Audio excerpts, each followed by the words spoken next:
Most people think teaching English in Japan is easy until they step into the classroom. So in today's video, I'm going to talk about why so many people struggle teaching English in Japan and how you can prepare yourself to avoid these mistakes. So let's get started with the number one reason why teachers struggle in the classroom here in Japan, and it has to be classroom behavior management. Now, as many of you know, I was already a high school Japanese teacher back in Australia, so I've done my time with behavior management, and it's one of the subjects we study at university, Classroom Behavior Management 101, and it's a very important subject for a reason. You need these skills to be able to effectively teach students in a classroom.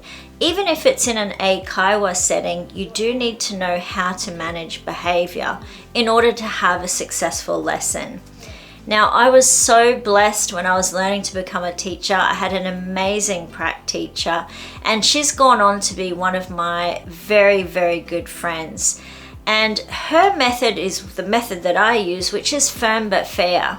And I found this is probably the most effective method. There are many different behavioral styles. There's the authoritarian style and so many others. I can't think of them right now, but the firm but fair method is the one that really works the best. So I'm going to go into details about that one.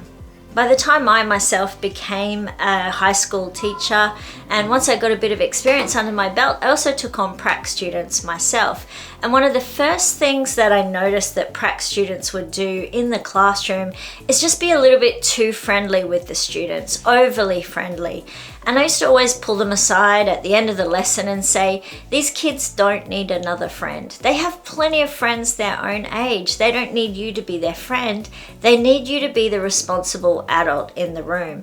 They need you to be firm and give guidance where needed, and then they need you to be fair when there's a situation.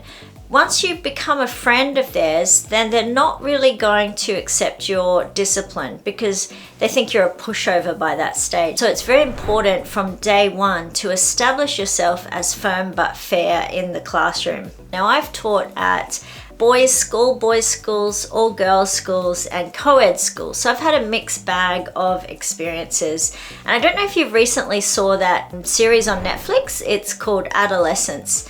And in the second episode, there's a scene where they're at the school, and my gosh, it brought back memories of being in school in Australia. So many of the things that you see in that episode are very, very close to reality. So kids at school are dealing with online bullying. So there's TikTok and Snapchat and all those things. There's coded text messages that they send each other that refer to different things.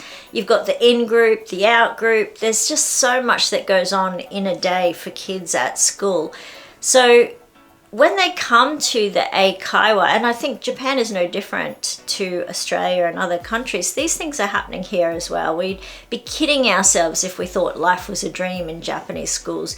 So I'm specifically talking about working in an eikaiwa in this video. I'm not referring to ALTs or JET program or anything like that, but you can still use some of this advice. Now, the eikaiwa scenario, the kids have done their day at school and then they go off to different juku, which is extra lessons, cram school.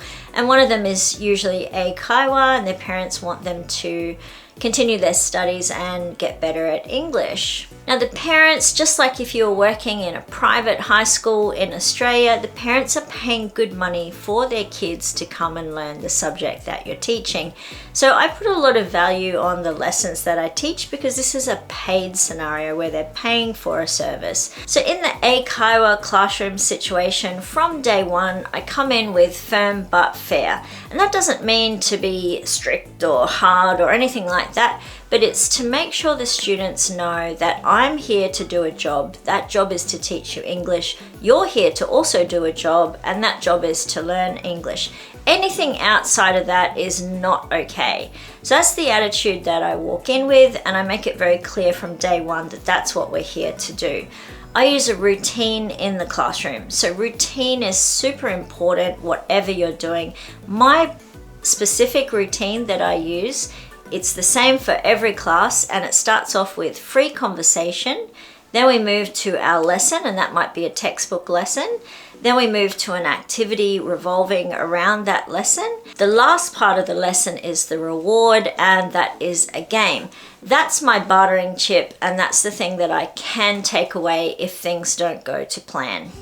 All of the games that I play at the end of the lesson are educational games. So we're going to have fun while we learn English, and it's those moments where I find the kids are using their English like, oh no, and I made a mistake. And it's a really great time to let them just be free with their language and not be so stuck by the textbook. So of course I have also experienced bad behavior, and it would be crazy to think you would come to Japan and not get bad behavior, because kids are kids at the end of the day, and kids are wired to test their limits. That's how their brains work, and they of course are going to test their limits with me and every English teacher that comes along. They just want to find out where their boundaries are, and I guess it's something they have built inside them to find out how safe they are in this place, and testing the boundaries gives them an indication of how safe they should feel in the classroom. I recently had my boundaries tested, and the boundaries being tested is great because it's an opportunity for you to display to the other students in the classroom where your limits are and how firm you're going to be. I want to tell you a story about a young 9-year-old boy who tested my limits the other day. I can laugh about it now, but I wasn't laughing at the time. So him and his mates walk into the classroom. There's 3 of them. They're all between 9 and 10 years old. And he'd picked up some new words, choice words, in the playground, and he thought he'd try it out with his English teacher. So when I asked him the usual question, "How are you today?" he said, "You." All time stood still in that moment, because this is when my teacher self kicked right into action. And the first thing you've got to do is hold yourself still, calm, and don't react. All went silent. I stood up and I pointed to him and I said, "Stand up now," in very firm, strong English with no smiling on my face. "Stand up now, come with me," beckoning him to come. Of course, I'm sticking with using English only because our classroom is English only, so I'm still using very simple language that he understands. I picked up the phone, which is actually just an intercom to the office downstairs, but he doesn't know that. I picked up the phone and I said, "I'm calling your mother." That was enough English for him to understand, and all of the other boys in the classroom are looking at him horrified at what has just gone down, and he's there standing next to me at the telephone going, "No, I'm sorry, I'm sorry." So I put the phone down and I said, "Sit down, you will never say that again to anybody." And the rest of the lesson was done in total silence. All 3 boys barely uttered a word unless I asked them to repeat after me or do an activity. He had to be made an example of to the other students in the class about what behavior is acceptable and what behavior is not acceptable. And unfortunately, you have to do that straight away in order to make the students feel safe in your classroom, because now they all know where my boundaries lie. And they feel safe with that because they've got a boundary of what is okay and what is not okay in this classroom. And boundaries make students feel safe, and they're more or less likely to act out or carry on again in the future because they know that they're in a safe space. Another interesting incident that happened in another classroom, an older boy, this young high schooler, he was junior high school, just decided he was too tired to do any work that day. So I'd been prying and prying, like, "Come on, can you just write one sentence? We've got to answer the questions. We're at the activity part of the lesson. Can you just write one sentence for me?" And I was sort of gently, "Come on, one more," pushing him as we went. And he just put his head down on the desk and said, "No, I don't want to do it. I'm tired. I'm not doing it." And after pushing him for a couple of minutes, I just put my pen down. I said, "Right, well, we're finished for the lesson today." Now, we still had 25 minutes left of the lesson, but I put my pen down and I sat there with my arms crossed and I said, "Well, that's it. There's no point me teaching you. You're not willing to listen. So we're finished for the day. Pack up your bag. Pack up your bag." And he was just like, oh, what's happening? So suddenly, he thought he could get away with something by carrying on and having me, I'm sure his parents were probably pandering to him at home. If he didn't want to do something, they'd be, oh, but just try this, just do this. I mean, he's probably used to getting his own way. But I wanted him to be very clear that in my classroom, you're not getting your own way. If you're not going to learn, pack up your stuff, we're going to go home. So I told him, pack up your bag, we're going to go downstairs, we're going to wait for your mother in the lobby, and she can take you home. But I'm not sitting here with you with your head on your desk doing nothing. So we're either packing up or you're doing your work. Simple. So then he begrudgingly, did some work, and that was fine. Took him down to his mum, and I said, do you want to talk to your mum about you being tired in class today? And so then I gave him the opportunity to tell his mum that he was feeling tired and he didn't want to do English, and his mum gave him a good scolding right there and then. Next week he came into class full of beans and ready to do his work, and I'm sure his mother gave him a talking to, but also he knew that he couldn't push anything over with me. He knew that my job was to teach him English. While he was in class, he was going to learn the English, and if he didn't learn the English, we were packing up and going home, and we're talking to his mother. And that's an issue really for the parents to deal with, because I'm not paid to pander to students, I'm paid to teach them. And if I can't teach them, then it's up to the parents to talk to them and explain to them they're paying good money for this class. So you can see from those two examples about behavior how important it is to get your behavior management going and not stand for any misbehaving in the class.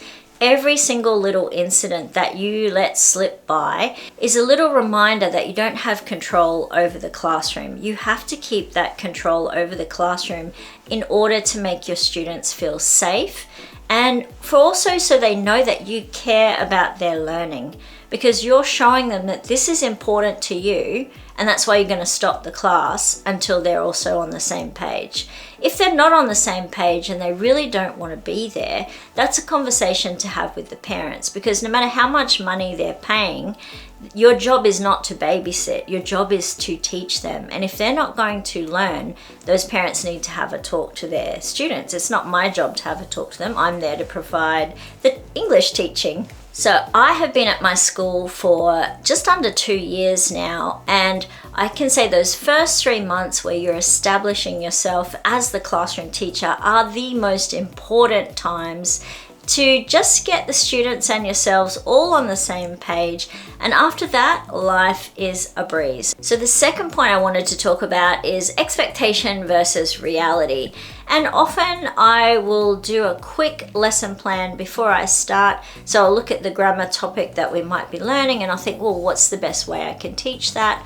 I'll come up with some examples, some ideas, some activities, and I go into the classroom fully ready. I don't just open the book in front of the kids and go, oh, what are we learning today, kids? You gotta plan it out. And the expectation that it's going to be super easy because you already speak English, well, that's not the case. English is a very complicated, complex language. And I'm actually a Japanese teacher, so for me as well, learning some of the grammar rules in English has also been a little bit challenging. If you're a native English speaker, I mean, we don't think about things like countable and non-countable nouns. So I just know that it's 1 orange and 2 fish. I don't say 1 orange and 2 fishes. And that's because I know the difference between countable and non-countable just by being a native speaker. But when you're trying to teach that concept to a non-native speaker, it is so difficult. It isn't easy to teach concepts that are abstract, like countable and non-countable. It's something that you've got to be prepared to think about and think deeply about your own language. So the other topic I wanted to talk about is fitting into the Japanese work culture, and that's really important. And the biggest thing is aisatsu, and aisatsu means greetings. And my workplace is very Japanese. So when you walk in the door, you must always greet all of your co-workers in the staff room. So we all arrive at different times of the day. So when you walk in the door, I always say either "Ohayo gozaimasu" or "Konnichiwa." It's just what we do in our office. "Ohayo gozaimasu" is if you're starting your shift at the beginning of the day, and usually "Konnichiwa" is said sort of towards the middle of the day. So that's the system that is used. You can't just be silent. You've got to speak up, and you've got to say all of those aisatsu all day. When you're finished at the end of the day, it's usually "Osaki ni shitsurei shimasu." That's "I'm leaving before you." And everyone will then shout out "Otsukaresama desu," like "thanks for your hard work." And you have this banter which goes backwards and forwards. And it's not just me, it's everyone in the office all day. So we're all sort of calling out to each other throughout the day, like "Otsukaresama desu" or "Okaeri," "Tadaima." On the odd occasion where I have been sick, which I think to date out of the 2 years, I've been sick about 3 times where I just haven't been well enough to go to class. And I think one of those times we were able to find a substitute teacher, but the other 2 times I had to do makeup lessons like over a couple of weeks to make up those classes that I missed, which actually put on extra work for me. So really I try to avoid being sick or taking a day off for that reason. And it's sort of similar, like as a teacher in Australia, if you are taking a sick day, you can take a sick day, but you've got to leave lessons for the students to get on with that the substitute teacher can work with. So it is a lot of work in Australia also taking a sick day, and I found myself in Australia as well trying not to take sick days because it was so much work. Which does lead me to my next point, which is burnout. And burnout can be a problem if you are working very long hours and you are commuting a long distance. Now, obviously, living in the countryside, I don't have that problem because I don't have a big commute. My workplace is 5 minutes down the road, so I don't spend an hour each way on the train as well as working 8 hours. I just have the benefit of it's 5 minutes. But people who do eikaiwa in the bigger cities find themselves commuting long distances to their job, which then leads to burnout because teaching children is actually a really tiring task because your brain is multitasking the whole time. You're going 100 miles an hour trying to control the classroom, trying to teach the English, you've got to meet with the parents, and you've got people that you work with that you're talking to. So there's so much multitasking that goes on when you're teaching. Then couple that with working long hours, class after class after class, and then commuting. It can lead to burnout very, very quickly. So my biggest tip for this is to try and live somewhere close to where you're planning on teaching. And that is a lot easier said than done, I'm sure. But if you can reduce your commuting time, that will just take away one of the elements that might be making life really difficult for you. Burnout can also come from feeling undervalued by your workplace. And if you're not a qualified teacher, you may find that you're doing things a little bit differently, or it's not the way the company wants you to do it, and they're giving you feedback, trying to help you change what you're doing, but you might take that feedback as they're unhappy with you or they're dissatisfied with everything you're trying. And fair enough, you're not a qualified teacher. If you had a teaching degree and you'd done your 4 years at university and you'd learnt how to do behaviour management and you'd learnt how to teach lessons and do lesson preparation, you'd be much better equipped to cope with the teaching scenario in Japan. But if you're coming here without any prior teaching experience, and then you get some negative feedback on your lessons, it's going to make you feel really disillusioned and really doubt yourself and your ability, and that's a tough place to be in. My advice is do everything you can do, learn as much as you can, read some books, watch YouTube videos on how to be an effective teacher, how to effectively manage a classroom, how to do lesson plans, and how to teach English. Like, English is a hard language, I keep saying it, but it's a really difficult language to understand. And the next point I'd like to make is having some Japanese language as an Eikaiwa teacher is actually really useful. So if you don't have any Japanese language, it certainly would be in your benefit to start learning Japanese as much as you can. And the reason for this is after your lesson, quite often, especially with elementary school students, you're going to go in and talk to the parents. And usually I just say to them, right, the homework is this page, please do this. But if ever I'm having an issue with a student and they're not grasping a concept, I can pull that parent aside and say, look, little Tommy's not understanding this. Would you be able to go over this with him a couple of times in his homework before next lesson? And that is really useful to become one with the parents. The parents then trust you and trust that you'll be telling them when there's an issue. So I would think that if you had a little Japanese under your belt, it's really going to help you as an Eikaiwa teacher. And I am a Japanese teacher, so I do have Japanese courses for beginners on my website. You can go to www.cheneyjapan.com. I'd love it if you joined, of course.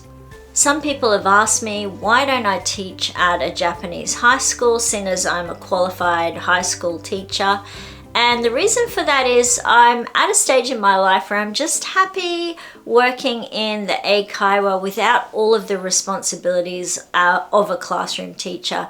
So if you are coming to Japan to teach at an Eikaiwa, I think it's really good to know what to expect and to prepare yourself, especially for that number one tip, which is classroom behavior management.